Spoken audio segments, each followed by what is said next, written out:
Hello, Sydneys. We have finally gotten a brand new trailer for Scream 6. You know what that means. Hello?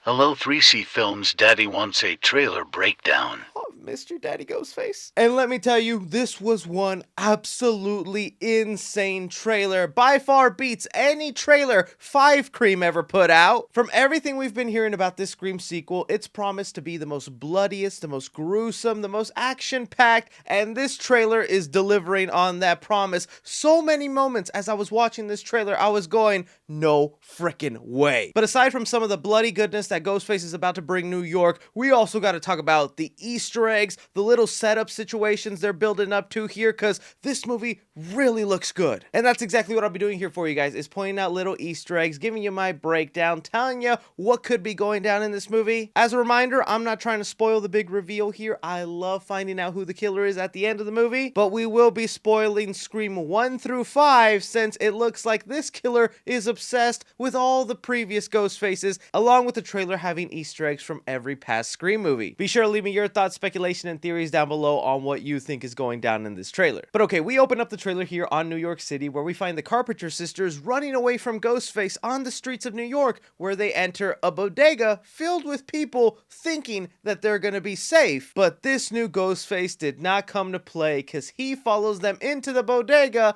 and starts just going after innocent people. There were so many theories about what exactly was going down in this bodega scene. Is it a fake Ghostface who's trying to rob the store? Are we misinterpreting what's actually going on here? I'm robbing the store. Something, what the fuck? Robbing the store! I'm robbing the store! No, I'm happy the trailer makes it clear this is the real Ghostface, and he is not the Ghostface you remember. So many people were afraid that this new Ghostface would be rocking a shotgun for the majority of the movie, and it would ruin the aesthetic of Ghostface. Nah, he needs a knife. But the way they set it up here, with him taking the gun away from the store owner, not only that, this boy can straight up do the Matrix. We have only seen one powerful Ghostface like this before.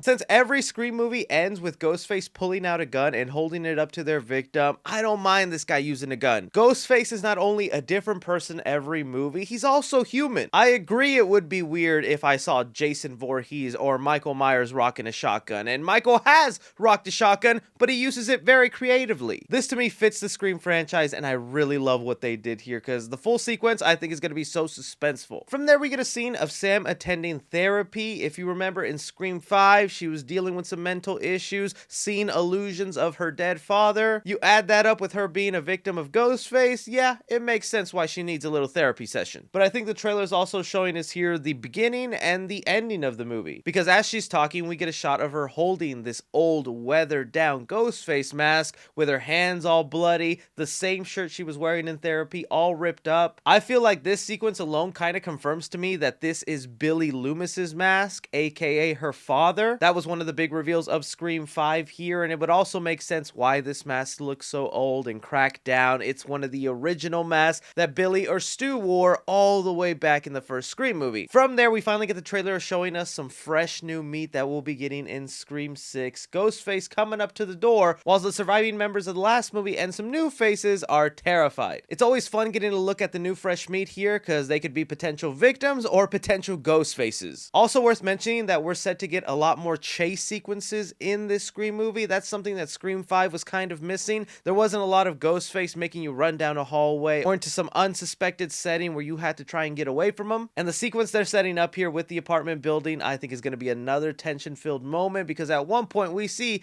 that they have to cross to the next building using a ladder, and at one point it looks like Ghostface catches up, and whoever is on that ladder last is about to fall to their death several stories. From here, the trailer gives us a shot of Kirby Reid with Gale Weathers talking to our new main stars, the Carpenter sisters, bringing up that they have something in common. Now, thanks to a character poster that's been found online, it's been confirmed Kirby Reid is a police officer. It was rumored maybe she was an FBI agent. Looks like she'll just be a New York cop. I wasn't sure about this turn for Kirby, but after thinking about it and what she went through in Scream 4, I think it does fit her. I just hope she still has her love of movies. An awesome shot here of some Ghostface graffiti art. What's your favorite scary movie? Just these little aesthetics added on really go a long way for me. But getting to what I found to be one of the most fascinating shots of this entire trailer is the victims of this current Ghostface investigating further who is behind this, what's going on, where they come across a shrine, which is actually a collection of stuff from all the previous Scream movies. And it's just kind of a beauty to behold because there's something from every Scream movie here. So let's point out some of the best Easter eggs. Of course, you got here a police outfit from Woodsboro, all covered in blood, a theater mask that we saw during the sequences of Scream 2 where Sydney was on stage trying to get a play done. Going from left to right here, we get a notebook of someone who has drawn Kirby Reid and Ghostface. Right behind that, you can actually see the stage prop that Sydney's boyfriend from Scream 2 was tied up on and then tragically killed on. We have Jill Roberts' clothing from the end of Scream 4, some movie memorabilia from Stab 3, a gun that could have been used by any of the previous Ghostfaces since they all tend to use a gun by the end. We have the suit that Billy Loomis's mom wore, Matthew Lillard aka Stu Macher's robe from the first movie along with Billy Loomis's bloody shirt. Really funny about this, they even kept the TV that fell on Stu's head and allegedly killed him in that movie. That is so hilarious that that is something that they kept. We get to see Casey Becker's boyfriend Steve, one of the very first victims of the Scream franchise when he gets tied up in the chair. Even the duct tape they kept, along with also the outfit Tatum wore, that's Dewey Riley's sister. Again, just really a badass way to showcase the history of the Scream franchise, and I think this room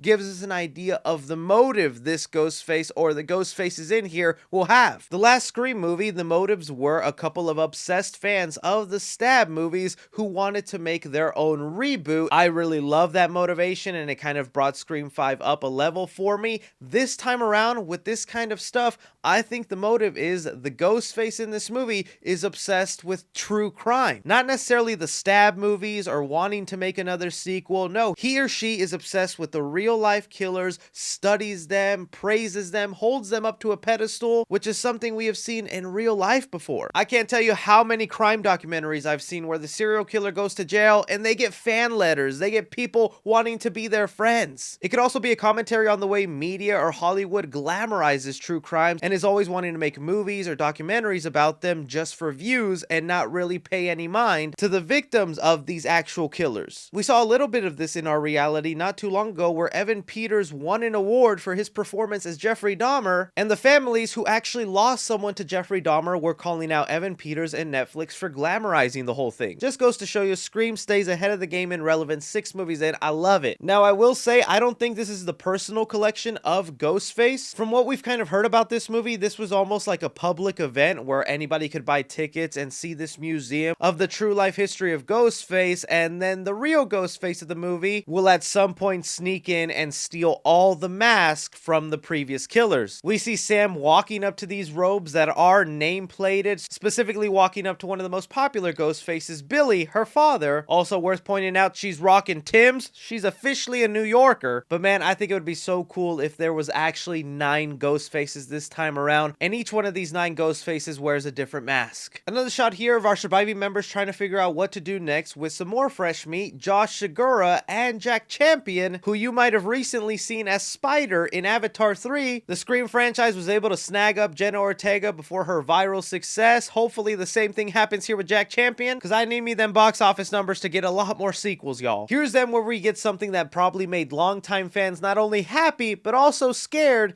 Gale Weathers receiving a call from Ghostface and talking to them on the phone. I really love her snarky attitude here of mentioning, dude, aren't you like the 10th guy to do this? The framing of this scene also where we get to see a Ghostface killing Gale's current boyfriend. Good, I approve of that death. No one can have Gale except Dewey Riley. But aside from the awesome shot of Ghostface going after Gale here, her pulling out a gun to try and stop him, I like how this Ghostface is mentioning there hasn't been a Ghostface like me. If this Ghostface truly is studying all the past ones, realizing where they made the mistakes, why they got caught, this could be a very dangerous Ghostface. I'm hoping this could kind of be the Scream movie where we finally get a Ghostface that survives to the next movie. Also, side note, from anyone scared that they ruined Gale's death, I just don't think they would do that. A lot of people thought in the Scream 5 trailer they ruined Jenna Ortega's death, they ruined Chad's death, they ruined Mindy's death. All sequences in the trailer that look like the people were goners for sure, only for them to survive to the next movie. Bringing us to the final moments of this trailer where we get this Ghostface graffiti projecting out a movie. This really reminds me of like Scream 3 where Roman was pulling out his little home movie to Sydney to kind of explain why he does what he's doing. Also, from this little shot, it basically confirms to me that we're getting multiple Ghostfaces, at least 2 minimum. I'm still kind of holding out for 3 or more Ghostfaces. And then giving us a sneak peek to Tony Revolori and Samara Weaving's characters from Scream 6.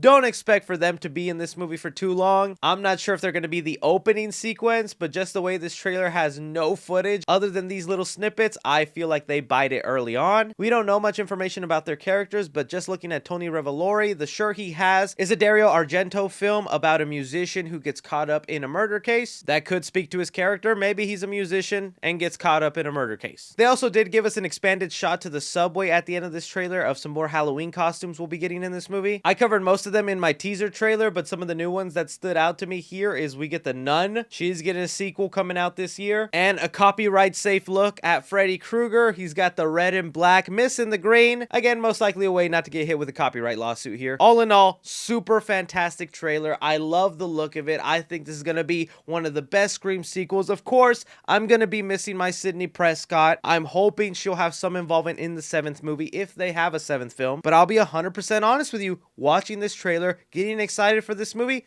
I'm not thinking about Sydney. I'm okay thinking she's happy and fine, married with kids, and we could see a new adventure with other people connected to the Ghostface franchise. Let me know your guys' thoughts on the movie, what you liked about the trailer, what excites you, your speculation and theories. Would love to hear it all down below.